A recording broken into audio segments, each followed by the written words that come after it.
देशभर विभिन्न एफएम र संसारभर रेडियो NRN.com मार्फत प्रसारण भइरहेको नेपाली रेडियो नेटवर्कको नेपाली खबरमा सरोज कोइराला र गोमा परियारको नमस्कार। स्थिर सरकारको 3 वर्षमा 18 पटक मन्त्री परिषद हेरफेर, सरकारका काम दोहनमुखी, नेता नेपाल दोधारमा, कोरोना संक्रमित थपिने भन्दा निको हुने दोब्बर लगायतका खबर आजका पत्र पत्रिकाको अघिल्लो पृष्ठमा छापिएका छन्। कान्तिपुर दैनिकमा छापिएको 10 दिनमै कोरोना जित्नेहरू शीर्षकको खबरलाई हामीले आजको खास खबर बनाएका छौं। बालमन्दिर नक्साल ल सिफलका 45 जना बालबालिका शुक्रबार कोरोना संक्रमण मुक्त भएका छन्। उनीहरूमा ज्येष्ठ 10 मा कोरोना देखिएको थियो। त्यही दिन देशभरि 680 बालबालिकामा कोरोना पुष्टि भएको थियो, जसमा 9 वर्ष मुनिका मात्रै 173 जना रहेका थिए। बालमन्दिरका 46 बालबालिका र 7 कर्मचारीलाई कोरोना देखिएपछि किर्तिपुर स्थित राष्ट्रिय आयुर्वेद अनुसन्धान तथा तालिम केन्द्रले सञ्चालन गरेको आइसोलेसनमा राखिएको थियो। 10 दिन उपचारपछि एन्टिजेन विधिबाट स्वाब परीक्षण गर्दा उनीहरूको रिपोर्ट नेगेटिभ आएको छ। उनीहरू शनिबार बाल मन्दिर फर्कदैछन्। 4 देखि 16 वर्षसम्मका कोरोना पुष्टि भएको थियो। आइसोलेसनमा रहेका 53 जना मध्ये 52 जना कोरोना मुक्त भएको केन्द्रका कोविड संयोजक डाक्टर जितेन्द्र श्रेष्ठले बताएका छन्। निको भएपछि उहाँहरू खुशी हुनुहुन्छ। बेलुका पनि नाचगान गरेर खुशियाली गर्नुभयो। उनले भने शनिबार डिस्चार्ज गरी पठाउँदैछौं। एकैपटक धेरै बालबालिकालाई निको पारेर पठाउन पाउँदा खुशी लागेको केन्द्रका कार्यकारी निर्देशक राम आधार यादवले बताएका छन्। यो आवाज हो नेपाली रेडियो नेटवर्कको र तपाईं सुन्दै हुनुहुन्छ नेपाली खबर। नेपाली रेडियो नेटवर्कको नेपाली खबरमा अब पहिलो पृष्ठका खबर। नयाँ पत्रिकाले स्थिर सरकार 3 वर्षमा 18 पटक मन्त्री परिषद हेरफेर शीर्षकमा खबर छापेको छ। स्थिर सरकारको प्रतिबद्धता सहित 3 फागुन 2074 मा प्रधानमन्त्री बनेका केपी ओलीले 3 वर्ष 2 महिनामा 18 पटक मन्त्री परिषद हेरफेर गरेका छन्। उनले प्रधानमन्त्री पदको सुरक्षालाई मात्र ध्यान दिएर मन्त्री परिषद हेरफेर गरिरहेका छन्। ओली लोकतन्त्रमा कमसल वा अब्बल र टाढा वा निकटका कुनै पनि मन्त्री कुनै पनि बेला हट्न सक्छन्। ओली स्वयं मात्र निर्विकल्प छन्। सुरुमा झण्डै 2/3 बहुमतको प्रधानमन्त्री बनेका ओली पछिल्लो पटक 30 वैशाख 2078 मा संसदमा ठूलो दलको हैसियतमा अल्पमतको सरकारको प्रधानमन्त्री बनेका थिए। तर उनले विश्वासको मत नलिई 8 जेठमा संसद विघटन गरेपछि उनी काम चलाउ सरकारको प्रधानमन्त्री बनेका छन्। सरकार काम चलाउ भए पनि मन्त्री परिषद पुनर्गठन भने जारी छ।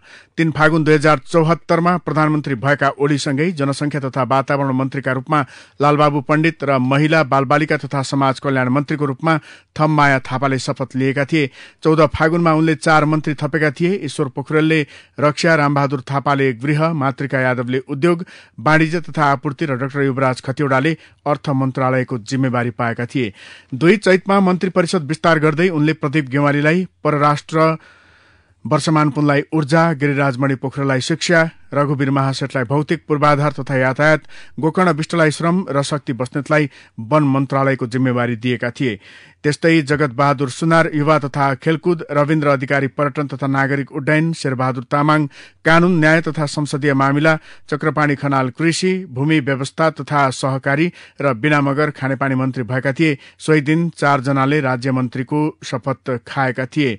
स्वास्थ्यमा पद्मा अर्याल, संचारमा गोकुल बाँसकोटा, पर्यटनमा धनबहादुर बुढा र कृषिमा राजकुमारी चौधरीले शपथ लिएका थिए। यो मन्त्री परिषद विस्तारसँगै लालबाबु पण्डितलाई संघीय मामिला तथा सामान्य प्रशासन मन्त्रालयमा सारिएको थियो। यता कान्तिपुरमा खबर छ। काम चलाउ मन्त्री परिषद व्यापक हेरफेर शीर्षकमा प्रतिनिधि सभा बलजफ्ती विघटन गरी चुनाव घोषणा गरेका प्रधानमन्त्री केपी शर्मा ओलीले जसपाको महन्त ठाकुर राजेन्द्र महतो समूहलाई सहभागी गराउँदै काम चलाउ मन्त्री परिषदमा व्यापक हेरफेर गरेका छन्। संविधान जारी गर्ने बेला तीव्र असहमति राखेको ठाकुर महतो समूह आफ्ना माग सम्बोधन गर्न ओली सरकार तयार रहेको भन्दै पार्टीमा विग्रह गरेर सरकारमा सामेल भएको हो।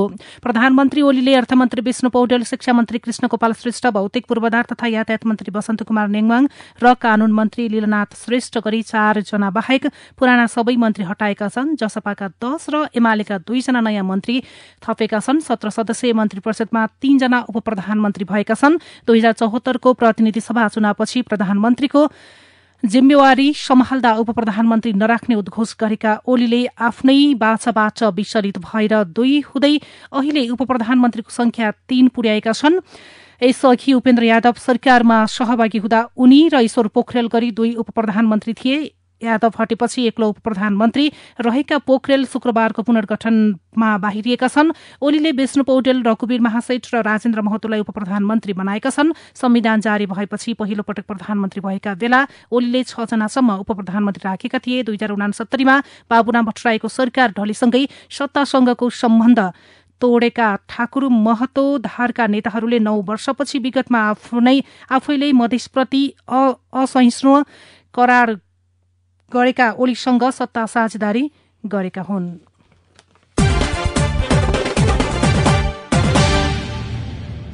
सर्वोच्चको आदेश थियो ढुङ्गा गिटी निर्यात रोक, सरकारले गर्यो अवहेलना। नयाँ पत्रिका खबर लेख्छ, सर्वोच्च अदालतले 11 वर्ष अघि नै सरकारलाई ढुङ्गा गिटी बालुवाको निकासी रोक्न निर्देशन दिएको थियो। 21 साउन 2067मा न्यायाधीश द्वय बलराम केसी र भरतराज उप्रेतीको संयुक्त इजलासले निकासी रोक्न परमादेश दिएको थियो। हाललाई रोडा ढुङ्गा बालुवा निकासी गर्ने कार्य रोकी। यस अदालतको आदेश अनुसार गठित प्राविधिक समितिले तत्त उद्योगबाट अझै ढुङ्गा रोडा बालुवा निकाल्न सक्ने क्षमता, आर्थिक लगायत वातावरणीय दृष्टिले सम्भव छ भन्ने प्रतिवेदन दिएमा सो बमोजिम निकासी गर्नु सर्वोच्चले परमादेशमा भनिएको छ। वातावरण मन्त्रालयले तोकेको वातावरणविदको संयोजकत्वमा भूगर्भशास्त्री, माइनिङ इन्जिनियर, उद्योग विभागका प्रतिनिधि र स्थानीय निकायका प्रतिनिधि सहितको अध्ययन टोली बनाउन सर्वोच्चको आदेश थियो। सर्वोच्चको आदेश अनुसार सरकारले तत्कालीन वातावरण मन्त्रालयका सहसचिव पुरूषोत्तम घिमिरेको संयोजकत्वमा अध्ययन कार्यदल बनाएको थियो। त्यसकै सिफारिशमा 29 जेठ 2071 को मन्त्री परिषद बैठकले ढुङ्गा गिटी बालुवा निकासीमाथि प्रतिबन्ध लगाएको थियो। तर 7 वर्षपछि सरकारले आफ्नै निर्णय उल्ट्याउँदै 14 जिल्लाका 12 स्थानका पहाड़मा डोजर चलाउने र रोपवेबाट ढुङ्गा गिटी बालुवा निर्यात गरेर व्यापार घाटा कम गर्ने नीति बजेट मार्फत अघि सारेको छ। आज वातावरण दिवस, सरकारका काम दोहोन्मुखी शीर्षकमा कान्तिपुरमा खबर छापिएको छ। प्राकृतिक प्रणालीको पुनर्स्थापना नाराका साथ विश्व वातावरण दिवस आज मनाइँदैछ। कोभिड-19 संक्रमणका कारण यो दिवसमा विगतमा जस्तो तामझामका कार्यक्रम नभए पनि वन तथा वातावरण मन्त्रालय अन्तर्गतको वातावरण विभागले वातावरण संरक्षणका उपलब्धिका विषयमा विज्ञ र सरकारवालासँग भर्चुअल माध्यमबाट छलफल गर्दैछ। मन्त्रालयले 1 महिना यता गरेका निर्णय केलाउने हो भने नारामा जस्तो प्राकृतिक प्रणालीको पुनः स्थापना होइन, प्रकृतिको दोहनलाई प्रोत्साहन गर्ने खालका छन्। सरकारले जेष्ठ 15मा बजेट वक्तव्य मार्फत चुरे फाउर र तराई मधेसमा प्रत्यक्ष असर पुग्ने गरी ढुङ्गा गिटी र बालुवा निकासी खुला गरेको छ। यसको सर्वत्र विरोध भइरहेको छ। बजेट वक्तव्यमै सुरे तथा महाभारत श्रृंखलाका सम्भाव्य स्थानमा होटल, मोटेल, रिसोर्ट लगायत शीतल आवास निर्माण गरी पर्यटन प्रवर्धन गर्न निजी क्षेत्रलाई लिजमा जग्गा उपलब्ध गराइने भनिएको छ।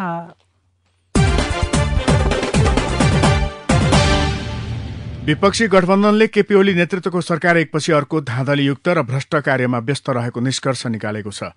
गठबन्धनमा सम्बद्ध 5 दलका शीर्ष नेताहरूको शुक्रबार बसेको बैठकले अवैधानिक सरकारले एकपछि अर्का जनतामा असर पर्ने प्रकृतिका धाँधलीयुक्त र भ्रष्ट कार्य गरिरहेको भन्दै एकताबद्ध भएर प्रतिरोध गर्ने निर्णय गरेको छ। कंग्रेस वरिष्ठ नेता रामचन्द्र पौडेलले समसामयिक राजनीतिक विषयको समीक्षा गर्दै संविधान, लोकतन्त्र र अहिलेको व्यवस्थाको रक्षाका निम्ति एकताबद्ध भएर संघर्ष गर्ने निष्कर्षमा पुगेको बताए। ओली सरकारले एकपछि अर्को धाँधलीयुक्त कार्य गरिरहेको छ। अध्यादेश मार्फत ल्याएको बजेटमा दीर्घकालीन असर गर्ने र जनताको प्रत्यक्ष जीवनशैलीमा असर पुर्याउने प्रकृतिका नीति र योजना आएका छन्। त्यसका विरुद्ध स्थानीय तहदेखि केन्द्र समय एकताबद्ध भएर जानुपर्छ भन्ने निर्णयमा पुगेका छौं, पौडेलले भने। नेता पौडेलले बैठकले सरकारका पछिल्लो गतिविधिको गम्भीर समीक्षा र खण्डन गरेको बताए। कंग्रेस सभापति शेरबहादुर देउवाको निवासमा शुक्रबार साँझ बसेको गठबन्धनको बैठकमा शीर्ष नेताहरूबीच गठबन्धनमा थप विश्वासको वातावरण बनाएर अघि बढ्नुपर्ने बारे समेत छलफल भएको छ। विपक्षी गठबन्धनको बैठक सरकार एकपछि अर्को धाँधलीमा व्यस्त भएको ठहर शीर्षकमा नयाँ पत्रिकामा यो खबर छापिएको हो।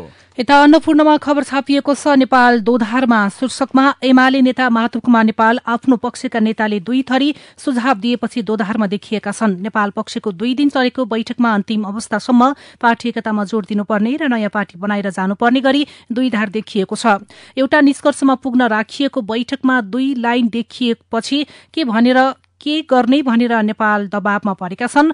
नयाँ पार्टी गठन गर्ने कि पार्टी अध्यक्ष केपी शर्मा ओली सँगै अझै एकताका लागि संघर्ष गर्ने भन्ने विषयमा नेपाल दोधारमा परेका हुन्। घनश्याम भुषाल, सुरेन्द्र पाण्डे, गोकर्ण विष्ट, योगेश भट्टराई लगायत नेता पार्टी एकता जोगाउनु पर्ने पक्षमा रहेका छन्। उनीहरू ओली पक्षसँग निरन्तर संवादमा छन्। कर्णालीमा फ्लोर क्रस गरेर कार्यवाहीमा परेका प्रकाश वाला सहित जगन्नाथ खतिवड़ा, डाक्टर विजय पौडेल, राजेन्द्र कुमार राई वार्ता रोकेर नयाँ बाटो तय गर्न ढिलाइ गर्न नहुने पक्षमा देखिएका छन्। उनीहरूले वार्ताको औचित्य समाप्त भएको भन्दै भुलभुलैयामा लागेर अल्झन नहुने लिखित ध्यानाकर्षण नै गराएका छन्।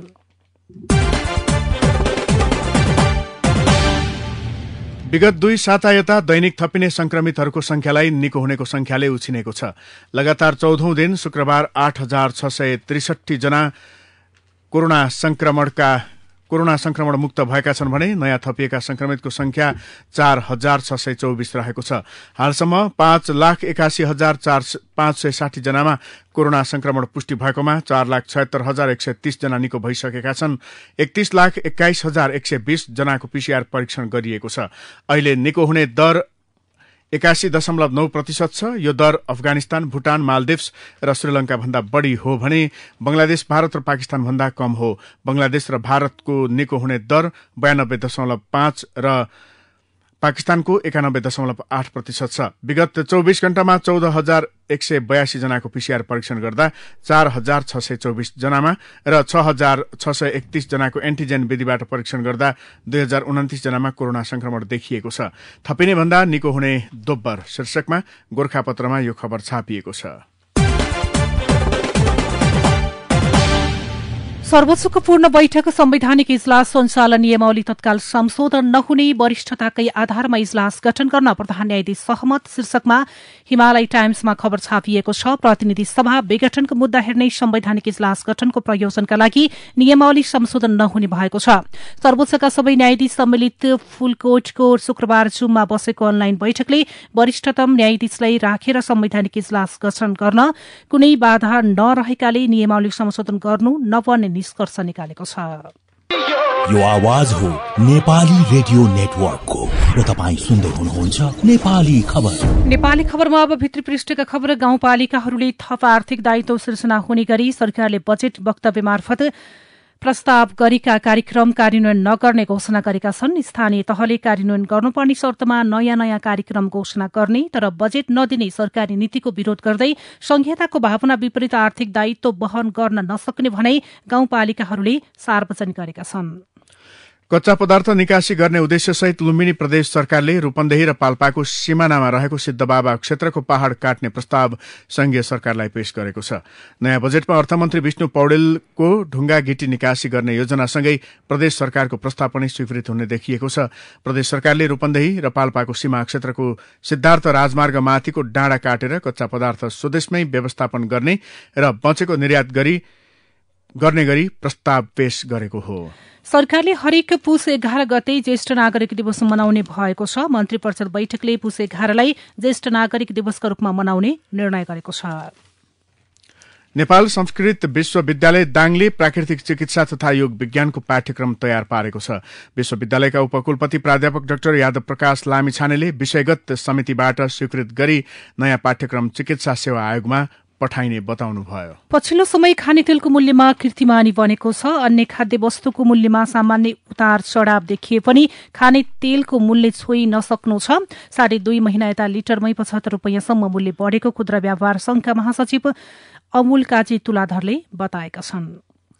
सरकारले आगामी आर्थिक वर्ष 2078-79 को बजेटमा 10 वर्ष 2088 सालभित्र हलुका सवारी साधनलाई विद्युतीय सवारी साधनले विस्थापन गर्ने अपत्यारिलो घोषणा गरेको छ। जबकि सरकार चलाइरहेको दलले आफ्नो चुनावी घोषणा पत्रमा 3 वर्षभित्र काठमाडौँ उपत्यकामा विद्युतीय सवारी साधन मात्र सञ्चालन गर्ने बाचा अलपत्र पारिसकेको छ। विगत 3 वर्षमा विद्युतीय सवारी साधन सञ्चालनका लागि ठोस पहल केही नगरेको सरकारले 10 वर्षभित्र देशभरका हलुका सवारी साधन विस्थापन गर्ने घोषणा फण्डा मात्र भएको जानकारहरू बताउँछन्। शुक्रबारदेखि केही खुकुलो गरी 10 दिनका लागि थप भएको निषेधाज्ञामा पनि बैंक तथा वित्तीय संस्थाहरूले पूर्ववत रूपमै सीमित शाखाबाट मात्र बैंकिङ सेवा प्रवाह गर्नुपर्ने भएको छ। कोभिड-19 संक्रमण नियन्त्रणका लागि जारी भएको काठमाडौँ उपत्यकाको निषेधाज्ञा शुक्रबारदेखि 10 दिन लम्ब्याउने निर्णय गरिसकेको छ। सरकारले विद्युत खपत विस्तारलाई दिगो र उच्च बनाउने गरी खपत विस्तारमा विभिन्न छुट तथा प्रवर्धनात्मक कार्यक्रम ल्याएको छ। आगामी आर्थिक वर्ष 2078-79 को बजेट वक्तव्यमा समेटिएका विभिन्न छुट तथा योजनाका कारण नेपालको विद्युत खपत क्षमता वार्षिक 20% बढ़ाउन सकिने अपेक्षा रहेको देखिएको छ। यता वैदेशिक रोजगार कार्यालय ताहाचल काठमाडौँले यही जेठ 26 गतेदेखि हप्ताको एक दिन हरेक बुधबार अन्तिम श्रम स्वीकृति दिने निर्णय गरेको छ। कार्यालयका अनुसार जेठ 26 गतेदेखि हरेक बुधबार एक दिनका लागि सबै प्रकारका श्रम स्वीकृति प्रदान गर्ने निर्णय गरिएको हो। यो आवाज हो नेपाली रेडियो नेटवर्कको र तपाईं सुन्दै हुनुहुन्छ नेपाली खबर। अब विदेशका खबर। विश्व स्वास्थ्य संगठन WHO ले अफ्रिकामा कोरोनाको तेस्रो लहर फैलिन सक्ने चेतावनी दिएको छ। अहिले विश्वका धेरै मुलुकमा कोरोना संक्रमणको नयाँ लहर फैलिरहेको अवस्थामा अफ्रिका भने त्यसको सामना गर्न तयार नरहेको WHO ले जनाएको छ। यसैबीच अमेरिकी राष्ट्रपति जो बाइडेनका प्रमुख स्वास्थ्य सल्लाहकार तथा संक्रामक रोग विशेषज्ञ एन्थोनी फाउसीले चीनलाई वुहान प्रयोगशालामा कार्यरत कर्मचारीहरूको स्वास्थ्य विवरण पेश गर्न आग्रह गरेका छन्। उनले चीनसँग वुहान प्रयोगशालामा कार्यरत 9 कर्मचारीहरू मेडिकल रेकर्ड पेश गर्न आग्रह गरेका हुन्। अब खेल र खेलाड़ीका खबर। कुवेती प्रशिक्षक अब्दुल्लाह अल मुताइरीले नेपाली टोलीको जिम्मेवारी सम्हालेको पहिलो दिनबाटै प्रयोग गर्दै आइरहेको शब्द हो वान टिम वान गोल, अर्थात एक टिम एक उद्देश्य। यसले खेलाड़ीहरूलाई एउटा टिमको रूपमा खेल्न प्रेरित गर्छ। टिममा खेलिने फुटबलमा यो मन्त्रले ठूलो अर्थ राख्दछ।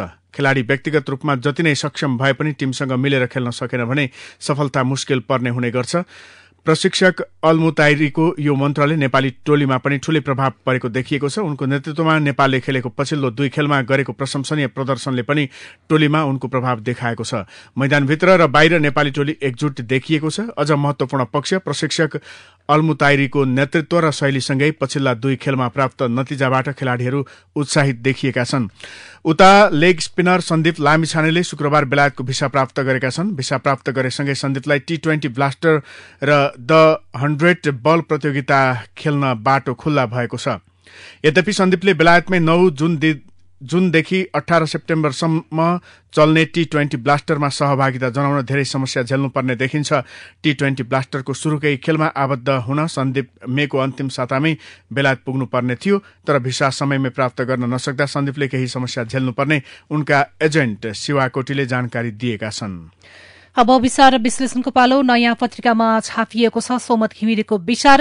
सूर्यको गिटी भारतलाई भेटी शीर्षकमा हिजो अन्नको भण्डार भनिएको मधेस आज भोकको बस्ती भइसकेको छ। दोहनको चपेटामा छ कलिलो कान्छो पहाड़ सूर्य। अब बाढ़ी पहिरो आउनेछ। बाढ़ी पहिरोले सबैभन्दा विपन्नलाई उठीबाज लगाउनेछ। पानीको मुहान सुकेर विपन्नहरूको मुहान हाहाकारमा पर्नेछ। पहिले यो समस्या जनजाति समुदायले भोग्नेछ, त्यसपछि मधेस समुदायले भोग्नेछ। चुरेको नजिक बस्ने अधिकांश भूमिहीन जनजातिलाई चुरे संरक्षण गरेकोमा प्रोत्साहन र पुरस्कृत गर्नु त कहाँ हो कहाँ, यिनीहरू बसेर चुरे मासिएको जस्तो गर्छ सरकार। मधेसी समुदायमा पनि जनजातिले चुरे जोगाउन सकेनन् भने प्रचार गरिन्छ। मधेसी समुदायले पनि भन्नुपर्नेछ जनजाति नभएको भए चुरे जोगिँदैनथ्यो, चुरे नजोगिएको भए मधेस हुँदैनथ्यो। शासन व्यवस्थामा राम राज्य शीर्षकमा डाक्टर गणेश प्रसाद घिमिरेको विचार आजको हिमालय टाइम्समा छापिएको छ। राम राज्य व्यवस्था हो सनातन परम्पराको, त्यो व्यवस्थामा देखिएको सनातन र सहचार्यपनले आधुनिक समयमा देखिएका शासन व्यवस्थालाई चुनौती दिएको छ। दर्शनलाई आधार मानेर देखिएका आधुनिक राज्य व्यवस्था भन्दा 100औं गुणा सम्पन्न र व्यवस्थित थियो राम राज्य। राम राज्यमा सबै मानिस आनन्दमा रहन्थे। चोरी डकैती लडाईँ झगडा कतै पनि थिएन। त्यो नै राम राज्य थियो। राम राज्यको तात्पर्य सुख शान्ति समृद्धि रहेको तर्क यहाँ अघि सारिएको छ। राम राज्यको कल्पना सनातनी थियो। र गोर्खापत्रमा अभय श्रेष्ठको जानकारी मुलुक लेख छापिएको छ। कोरोना कालमा स्वास्थ्य सूत्र। हरियो तरकारी हरेक छाक अनिवार्य चाहिन्छ। मासु हुँदा त छुटाउनै हुँदैन, तर धेरैले मासु हुँदा सागपात खानु मासुकै अपमान भएझै लाग्छ। भिटामिन डी को सुलभ र राम्रो स्रोत घाम हो। डाक्टरहरूले घाम प्रशस्त ताप्न सुझाव दिनुको कारण पनि यही हो। प्राकृतिक चिकित्सकले उपचार भन्दा बढ़ी रोकथाममा जोड़ दिन्छ। राम्रो भान्सा र वातावरणमा नियमित उपलब्ध हुने यस्ता प्राकृतिक औषधि छन् जसले शरीर तन्दुरुस्त राख्छन् र रोग निरोध शक्ति बढ़ाउँछन्। शरीर तन्दुरुस्त भए हत्तपति रोग लाग्दैन, लागे पनि गलाउन सक्दैन। रोग लाग्दैन, लागे पनि गलाउन सक्दैन। रोग लाग्दैन, लागे पनि गलाउन सक्दैन।